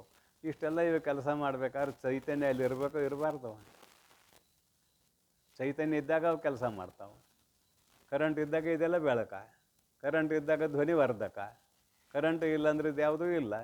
ಹಾಗೆ ಅಲ್ಲಿ ಚೈತನ್ಯ ಇಲ್ಲ ಅಂದರೆ, ಎಲ್ಲಿ ಸೂಕ್ಷ್ಮ ಶರೀರದಲ್ಲಿ ಮನಬುದ್ಧಿಯಾದಿಗಳಲ್ಲಿ ಚೈತನ್ಯ ಇಲ್ಲ ಅಂದರೆ, ತಿಳಿಸಕ್ಕೆ ಹೇಳುವ ಮಾತು, ಚೈತನ್ಯ ಇಲ್ಲ ಅಂದ್ರೆ ವ್ಯವಹಾರ ಮಾಡೋಕ್ಕೆ ಬರೋದಿಲ್ಲ. ಹಾಗಾದ್ರೆ ಚೈತನ್ಯ ಅವುಗಳಲ್ಲಿ ಕೂಡಿಕೊಳ್ತದೇನೋ ಅಂದ್ಗಿಂದೇರಿ. ಚೈತನ್ಯದ ಆಭಾಸ ಅಲ್ಲಿ ಕೂಡೈತಿ. ಚೈತನ್ಯ ನಿರವಯವ, ಅದು ಯಾವುದರಲ್ಲಿ ಕೂಡುವುದಲ್ಲ. ಚೈತನ್ಯದ ಆಭಾಸ ಅಲ್ಲಿ ಕೂಡಿದಂಗಾಗೈತಿ. ಅದಕ್ಕಾಗಿ ಅವು ಎಚ್ಚರ ವ್ಯವಹಾರ ಮಾಡಲಿಕ್ಕೆ ಅನುಕೂಲ ಆಗ್ಯಾವ. ಅಜಡ ಅಂದರೆ ಯಾವುದವು? ಸೂಕ್ಷ್ಮ ಶರೀರ ಅಂತ ತೊಗೊಂಡ್ಬಿಡ್ರಿ. ಮನಬುದ್ಧಿ ಅಜಡ. ಅಜಡ ದೇಹಿಯಾಗಿ ಅಂದ್ರೆ ಸೂಕ್ಷ್ಮ ಶರೀರ ಆಯ್ತು. ಈಗ ದೇಹಿ ಅಂತ ಬರ್ತಾರೆ ನೋಡು. ದೇಹ ಅಸ್ಯ ಅಸ್ತಿ ಇತಿ ದೇಹಿ. ಸೂಕ್ಷ್ಮ ಶರೀರವೆಂಬುವ ಶರೀರ ಇವನಿಗೆ ಬಂತೀಗ. ಅಜಡ ದೇಹಿಯಾಗಿ ಕಾಣಿಪುದು, ಇವನಿಗೆ ಅದು ವೇದ್ಯ ಆಗ್ತದ. ನಿನ್ನ ಮನಸ್ಸು ನನಗೆ ವೇದ್ಯ ಆಗ್ತದಿಲ್ಲ? ಆಗೋದಿಲ್ಲ. ನನ್ನ ಮನಸ್ಸು ಇವತ್ತು ಭಾಳ ಚಾನ್ಸಲ್ ಆಗೈತೆ ರೀ. ಯಾಕೋ ಇವತ್ತು ಮನಸ್ಸು ಶಾಂತ ಆಗೈತೆ ನೋಡ್ರಿ ಅಂತ ನೀವು ಹೇಳ್ಕೊಳ್ತೀರಿ. ಅಜಡ ದೇಹಿಯಾಗಿ ಅದು ಕಾಣಿಪುದು. ಯಾವುದು ಕಾಣ್ತದ ಅದು ಕೆಡ್ತದ ಬಂತು ಮತ್ತು ಶಾಸ್ತ್ರ ಇಲ್ಲಿ. ಕಾಣಿಪುದು ಕೆಡಲುಳ್ಳುವುದರಿಂದ ಬೆರಿತಾರೆ ಅಲ್ಲಿ. ಯಾವುದು ಕಾಣ್ತದ ಅದು ಕೆಡ್ತದ. ಇಲ್ಲಿ ಮನ ಬುದ್ಧಿ ಚಿತ್ತು ಅಹಂಕಾರ ನಿಮ್ಮ ಅರಿವಿಗೆ ವಿಷಯ ಆಗ್ತದೆ, ಅದು ಕೆಡ್ತದ. ಕೆಡಲು ಉಳ್ಳುವುದರಿಂದೇ ಖುಷಿ, ಅದು ಕೂಡ ಸುಳ್ಳು. ಅದು ಕೂಡ ಸುಳ್ಳು. ಖುಷಿ ಖುಷಿ ಎಂದು ತಾನು ಅರಿದೊಡೆ, ತಾನು ತಿಳಿದೊಡೆ ಅಂತರಮುಖದೊಳು ಕನಸು. ಅಂತರಮುಖದೊಳು ಕನಸು ಅದು ಕರ್ಮಕ್ಕೆ ಅಧೀನವಾಗಿರುವ ಕನಸು ಬೇರೆ, ಇದು ಬೇರೆ. ಮನಬುದ್ಧಿ ಚಿತ್ತು ಅಹಂಕಾರಾದಿಗಳಿಂದ ಕೂಡಿಕೊಂಡಿರುವ ಸೂಕ್ಷ್ಮ ಶರೀರವು ಸುಳ್ಳು ಎಂದು ತಿಳಿಯುವುದು ಕನಸು. ಯಾತರಾದ್ಮೇಲೆ ಕನಸು ಸತ್ಯ ಅಂತೀಯೋ ಸುಳ್ಳಂತೀಯೋ? ಸುಳ್ಳಂತಿ. ಹಾಗೆ ಇಲ್ಲಿಯೂ ಕೂಡ ತನ್ನನ್ನು ತಾನು ತಿಳಿಯುವ ಎಚ್ಚರದ ಮಾರ್ಗದಲ್ಲಿ ನಡೆದಿದ್ದಾನೆ. ಸೂಕ್ಷ್ಮ ಶರೀರವು ಕೂಡ ಸುಳ್ಳು ಅಂತ ತಿಳ್ಕೊಂಡ. ಅದು ಕನಸಿಗೆ ಸಮಾನ ಅಂತ. ಯಾಕಂದ್ರೆ ಅಲ್ಲಿ ಅರಿಯುವತನ ಇದೆ. ಸೂಕ್ಷ್ಮ ಕನಸಿನಲ್ಲಿ ಜಾಗ್ರದ ಅವಸ್ಥೆಯ ಅಭಿಮಾನಿ ಆಗಿರುವ ಸ್ಥೂಲ ಶರೀರದಲ್ಲಿ ಅರಿಯುವತನ ಇಲ್ಲ, ಇದು ಜಡ. ಮನ ಬುದ್ಧಿ ಚಿತ್ತು ಅಹಂಕಾರಾತ್ಮಕವಾದ ಸೂಕ್ಷ್ಮ ಶರೀರ ಅಜಡ. ಅಜಡ ಅಂತ ಕರೆದಾರ ಗ್ರಂಥಕಾರರು. ಅಜಡ ಅಂದ್ರೆ ತಿಳಿಯುವತನದಿಂದ ಅದು ಕೂಡಿದೆ. ಮತ್ತು ಇದು ತಿಳಿಯುವತನದಿಂದ ಕೂಡಿಲ್ಲ, ಇದು ಬಾಡಿ. ಅದಕ್ಕೆ ಇದನ್ನು ಜಡ ಅಂತ ಕರೆದ್ರು. ಮತ್ತು ಇದು ತಿಳಿತೈತೆ ಅಲ್ರಿ ಅಂದಿದ್ದು ಏನು ತಿಳಿತೈತೆ? ಮಣ್ಣು. ಇಂದ್ರಿಯಗಳು ತಿಳಿತಾವೆ. ತಿಳಿದು ಇಂದ್ರಿಯಗಳು ಇದು ಬರೀ ಗೋಳಕ ಅಷ್ಟೇ. ಹೊರಗೆ ಬರಾಕ ಅಂತಃಕರಣದ ವೃತ್ತಿ ಹೊರಗೆ ಬರಾಕ ದಾರಿ ಅಷ್ಟೇ ಇದು. ಈ ಸೂಕ್ಷ್ಮ ಶರೀರದಲ್ಲಿ ರಂಧ್ರಗಳನ್ನು ಮಾಡಿಟ್ಟಾನ ಪರಮಾತ್ಮ. ಶ್ರೋತ್ರೇಂದ್ರಿಯ ಹೊರಗೆ ಬರಾಕೊಂದು ರಂಧ್ರ, ಕಿವಿ ಅಂತ ಕರೆದ್ರಿ. ನೇತ್ರೇಂದ್ರಿಯ ಹೊರಗೆ ಬರಾಕ ಕಣ್ಣು ಅಂತ ಕರೆದ್ರಿ. ಹಾಗೆ 9 ದ್ವಾರ ಅಂತ ಇಟ್ಕೊಳ್ರಿ. ಅದ್ರಾಗ ನಮ್ಗೆ ಉಪಯೋಗ ಎಷ್ಟು ಅಷ್ಟು ತಗೊಳ್ರಿ. ಪಂಚ ಜ್ಞಾನೇಂದ್ರಿಯ ಉಪಯೋಗ ಆಗಲಿಕ್ಕೆ ಇವು ದ್ವಾರಗಳು. ಹಾಗೆ ಕರ್ಮೇಂದ್ರಿಯಗಳಿಗೂ ದ್ವಾರಗಳಿದಾವೆ. ಹಂಗೆ ನೋಡಿದ್ರೆ 11 ದ್ವಾರ ಇದಾವೆ. 11 ದ್ವಾರಗಳಿದಾವೆ. ಇನ್ನೂ ಒಟ್ಟು ಮುಂದಕ್ಕೆ ಹೋದ್ರೆ 12 ದ್ವಾರಗಳಿದಾವೆ. 2 ಮುಚ್ಕೊಂಡಿದ್ದಾವೆ. ಒಂದು ನಾಭಿ, ಇನ್ನೊಂದು ಬ್ರಹ್ಮರಂಧ್ರ. ಅವೆರಡು ಮುಚ್ಕೊಂಡಿದ್ದಾವೆ. ಇಲ್ಲೇ ಪ್ರವೇಶ ಮಾಡ್ಯಾನ ಪರಮಾತ್ಮ ಜೀವಭಾವದಿಂದ. ಗರ್ಭಸ್ಥ ಶಿಶು ಬದುಕಿದ್ದು ಯಾವ ದ್ವಾರದಿಂದ? ನಾಭಿಯ ದ್ವಾರದಿಂದ. ತಾಯಿಯ ನಾಭಿಯ ದ್ವಾರದಿಂದ ಬದುಕಿ. ನಾಡಿ ಅಂತ ಒಂದು ಕಟ್ ಮಾಡ್ತಾರಲ್ಲ, ಮತ್ತು ಅದಕ್ಕೆ ಆಹಾರ ಎಲ್ಲಿದ್ದು ಬಂತು? ಮತ್ತು ಅದು ಬೆಳಿಬೇಕಾದ್ರೆ ಅದಕ್ಕೂ ಆಹಾರ ಬೇಕಲ್ಲ. ಗರ್ಭಸ್ಥ ಶಿಶು ಬೆಳೆಯಬೇಕಾದ್ರೆ ಆಹಾರ ಬೇಕೋ ಬೇಡ? ಅದಕ್ಕೆ ಹ್ಯಾಕೆ ಹೋಗ್ತದೆ? ನಾಭಿಯ ದ್ವಾರ ಹೋಗ್ತದೆ. ಹುರಿ ಕಟ್ ಮಾಡ್ತಾರಂತಾರೆ ನೋಡ್ರಿ. ಎಷ್ಟು ಮಜಾ ಇದೆ ನೋಡ್ರಿ. ಅಲ್ಲೊಂದು ನಾಭಿಗೆ ಒಂದು ಹುರಿ ಜಾಯಿಂಟ್ ಆಗಿರ್ತದೆ, ಅದನ್ನು ಕಟ್ ಮಾಡ್ತಾರೆ. ಅದು ಒಂದು ದ್ವಾರನ ಅದರ ಮುಚ್ಕೊಂಡತ್ತೆ. ಇದು ಮುಚ್ಕೊಂಡತ್ತೆ. ಇನ್ನು ಉಳಿದು ಒಟ್ಟು ಲೆಕ್ಕ ಮಾಡಿಕೊಡ್ರಿ. 5, 5, 10 ಇದಾವೆ. ಆದ್ರೆ ಹಾಡಿದವರು ನಾವು ಸೋರುವುದು 9 ದ್ವಾರದಿಂದ ಮಲ. 10 ದ್ವಾರ ಅಂತ ಯಾಕೆ ಹೇಳಲೇನೋ ಗೊತ್ತಿಲ್ಲ. ತೋರುವುದು 9 ದ್ವಾರದಿಂದ ಮಲ. ಅವನ್ನ ಆಮೇಲೆ ಹೇಳ್ತೇನೆ, ಈಗ ಬೇಡ, ಪಬ್ಲಿಕ್ ಸಭೆಯಲ್ಲಿ ಹೇಳೋದಿಲ್ಲ ಅವನ್ನ, ಆಮೇಲೆ ಹೇಳ್ತೇನೆ. ಯಾಕೆ ಹಿಂಗೆ ಹೇಳ್ತೇನೆ ಅಂದರೆ, ಕೆಲವು ಶಬ್ದಗಳನ್ನು ಉಪಯೋಗ ಮಾಡಲಿಕ್ಕೆ ಆಗೋದಿಲ್ಲ. ಅದರ ಸಲುವಾಗಿ 9 ಯಾಕೆ ಇದ್ದಿತು, 10 ಯಾಕೆ ಹೇಳಲಿಲ್ಲ, ಇದೆಲ್ಲ ಆಮೇಲೆ ವಿಚಾರ ಮಾಡೋಣ. ನೀವು ವಿಚಾರ ಮಾಡಿ, ನಿಮಗೂ ಗೊತ್ತಾಗತ್ತೆ, ಏನು ಗೊತ್ತಾಗೋದಿಲ್ಲ ಅಂತ ಏನಿಲ್ಲ.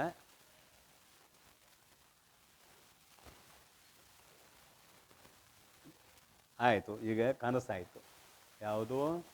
ಆತ್ಮವಿಚಾರ ಕಡೆ ತೊಡಗಿರುವಂತಹ ಮನಸ್ಸು, ಬುದ್ಧಿ ಮೊದಲಾದ 4 ವೃತ್ತಿಗಳಿಂದ ಕೂಡಿಕೊಂಡಿರುವಂತಹ ಅಂತಃಕರಣ, ಅದು ಕಾಣುವುದರಿಂದ ಖುಷಿ, ಅದು ಕೂಡ ಕಾಣುವುದರಿಂದ ಸುಳ್ಳು.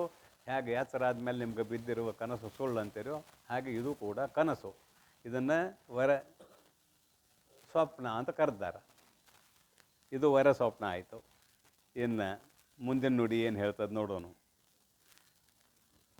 ಕೆಡಲುಳ್ಳದರಿಂದ ಖುಷಿ ಎಂದು ತಾನು ಅರಿದೊಡೆ ಕನಸಾಂತರ ಮುಖದಳು. ಕನಸು ಅಂತರ ಮುಖದಳು ಕನಸು ಅಂತ ಅನ್ವಯ. ಅಂತರ ಮುಖದಳು ಕನಸು. ಇದು ಮರೆವೆಯಿಂದೆ ಎಚ್ಚರಾದ ಅರಿವನು ಖುಷಿಯನಲ್ ಅರಿ ಜಾಗರನ ಕನಸುಗಳು ಅವು ನೆರೆ ತೋರದ ಆನಂದ ಪದವದು ಸುಪ್ತಿ ಎಂದು ಊರೇ ನಂಬು ನೀನು ಅಂಬು ಜಾನನೆ. ಈಗ ಹೇಳಿದ ಸ್ಥೂಲವಾಗಿ 2 ಮಾತು ಹೇಳ್ಬಿಡ್ತೇನೆ ಇದ್ರ ಬಗ್ಗೆ. ಈಗ ಹೇಳಿದ ಜಾಗ್ರ, ವರಜಾಗ್ರ, ಸ್ವಪ್ನ ಅವೆರಡೂ ತೋರದೆ ಹೋದರೆ, ಅವೆರಡೂ ನಿನಗೆ ತೋರದೆ ಹೋದರೆ ಅದುವೇ ಸುಪ್ತಿ, ಅದು ಸುಷುಪ್ತಾವಸ್ಥೆ. ಆ ಸುಷುಪ್ತಾವಸ್ಥೆಯ ಬಗ್ಗೆ ನಾಳಿನ ಪ್ರವಚನದಲ್ಲಿ ವಿಸ್ತಾರವಾಗಿ ತಿಳಿದುಕೊಳ್ಳೋಣವೆಂದು ಇವತ್ತಿನ ಪ್ರವಚನಕ್ಕೆ ವಿಶ್ರಾಂತಿ. ಓಂ ತತ್ಸತ್ ಪರಬ್ರಹ್ಮಣೇ ನಮಃ.